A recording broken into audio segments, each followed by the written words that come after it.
professor, and he asked me to join the Romulo Law Office, which I thought, not. I mean, I was very excited. I thought this was the start of a very flourishing legal career. Of course, the first paycheck I got as a lawyer was even less than the amount Procter & Gamble used to withhold from my salary as a withholding tax. So we had some difficult adjustments to make, but that was, again, a crazy move, quote unquote, from the secular point of view. Then I don't learn, and history repeats itself. So when I was in another company called Sime Darby,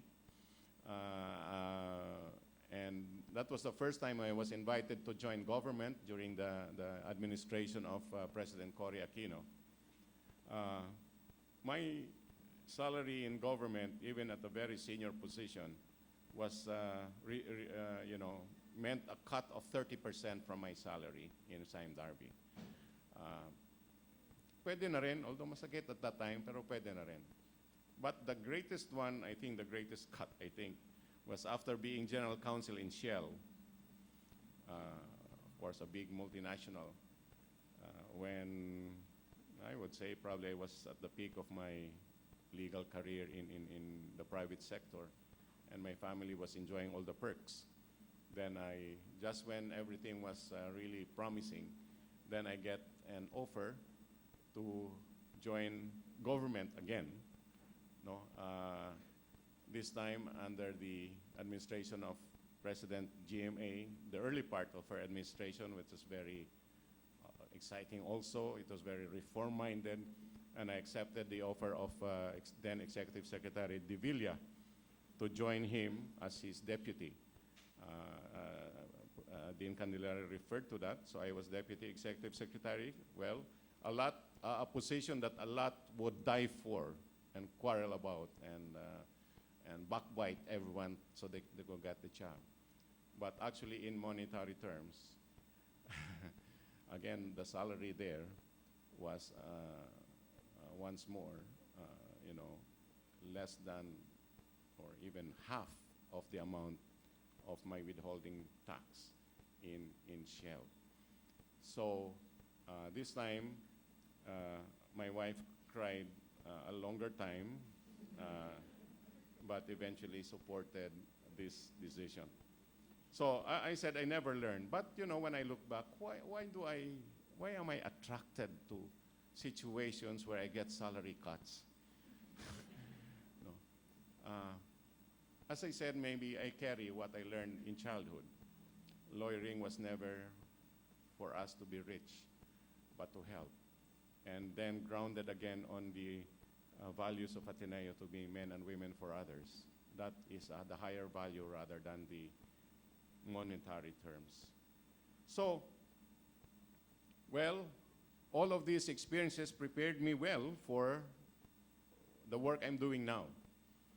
Because the work I'm doing now in Couples for Christ, you could say that the salary brackets are maybe even worse than government, and so it's not about the pay.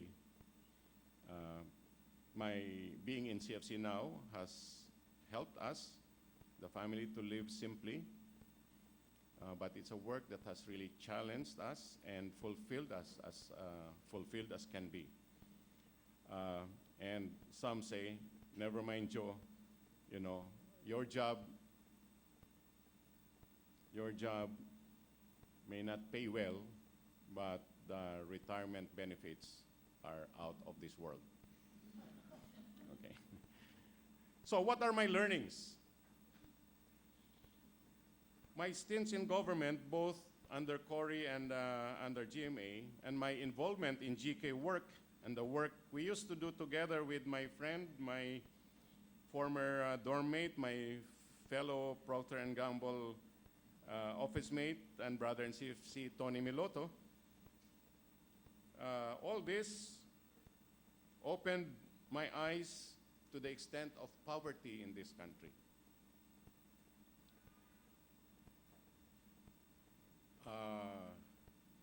So if you think you know poverty, really try to be exposed.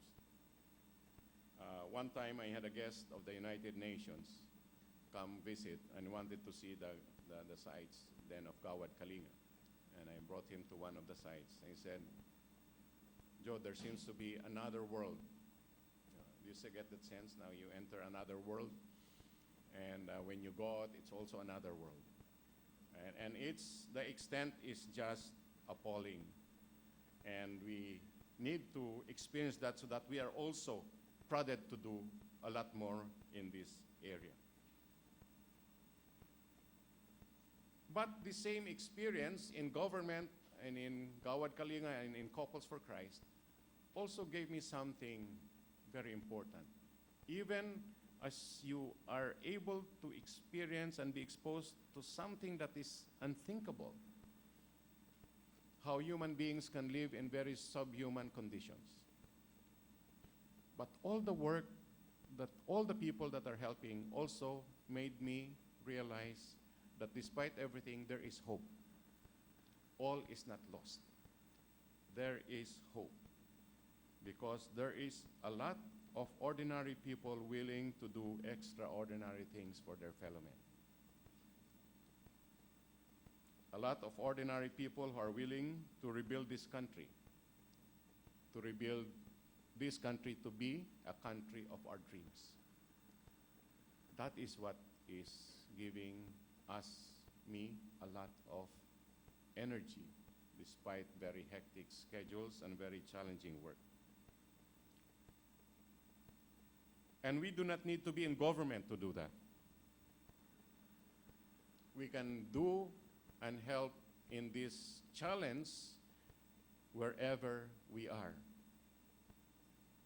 Of course, being in government will also help. For as long as those in government are truly imbued by solid values and move in the right direction and are able to wield power correctly. And it's something that we should not be shy about in terms of wielding power, as Father Ben Everett said earlier this morning, if you were there in the plenary. These are the things that the School of Government is doing, training local executives so that they can use and wield power, but correctly and in the right direction. And, you know, if you also go to the list of our other storytellers in this Congress, they are there. Many of our local executives are in this kind of situation that they are doing really well. And so therefore, let us not lose hope for this country. In CFC, in Couples for Christ, we also do our part. A part of transformation. One individual at a time, one family at a time. But see, transforming our country should begin with transforming ourselves. It begins with us. It's difficult to shout and criticize when we ourselves are not willing to do the change in ourselves. That's what we try to do in CFC. One family at a time, one individual at a time, one home at a time, allowing everyone or encouraging everyone to grow deeper in our faith, but also importantly, providing the avenue of translating that faith into real action. A faith that does not stay in the mind, but a faith that goes to the heart and goes to the hands and even goes to the pocket as you help others simply live. There are also other learnings. One is also the challenge of poverty is so big. If you heard